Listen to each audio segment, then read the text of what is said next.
اللہ کا قانون ہے جب سے قرآن نازل ہوا ہے. بالکل یہ بات صحیح ہے, پوری تاریخ بتاتی ہے اس بات کو کہ امت کے جن لوگوں نے قرآن اور قرآن والوں کے احترام کو اپنے سینے سے لگایا اور دل و دماغ میں اپنے عمل سے اس کی ترجیح دی, اللہ نے یا امت نے جس درجہ قرآن اور قرآن والوں کی عظمت اور احترام کا جو ہے مظاہرہ کیا, اس درجہ اللہ تعالیٰ نے پوری دنیا میں امت کی عزت کو 4 چاند لگائے.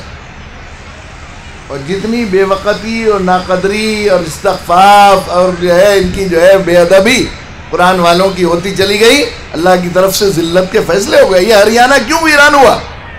قرآن والوں کے سرخیل تھے حضرت مدنی رحمۃ اللہ علیہ, باہرین بڑے بڑے واقف اور بڑے بڑے اولیاء اور صاحب نظر لوگوں سے میں نے یہ بات سنی ہے, ان کی پڑھی ہے کہ یہ پورا ہریانہ پنجاب اور یہاں کی مسجدیں جو بت خانے بن گئے ہیں اور بڑے بڑے گھروں میں بڑی بڑی بستیاں مرتد ہو گئیں, ایمان سے محروم ہو گئی, اس کی وجہ صرف یہ تھی کہ حضرت مدنی رحمۃ اللہ علیہ جو سرخیل تھے ہمارے ان قرآن والوں کے, وہ یہاں آئے تو ان کے ساتھ یہاں پر آخری درجے میں کئی جگہ پر آخری درجے میں بے ادبی کی گئی.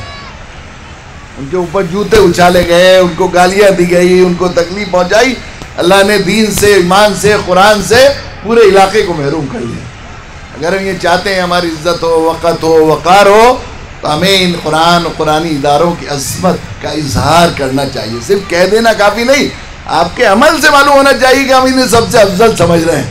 اور قرآن کی ترقی, قرآنی جیش, قرآنی تقریب سے ہم اپنی ذاتی تقریب سے زیادہ خوش ہو رہے ہیں.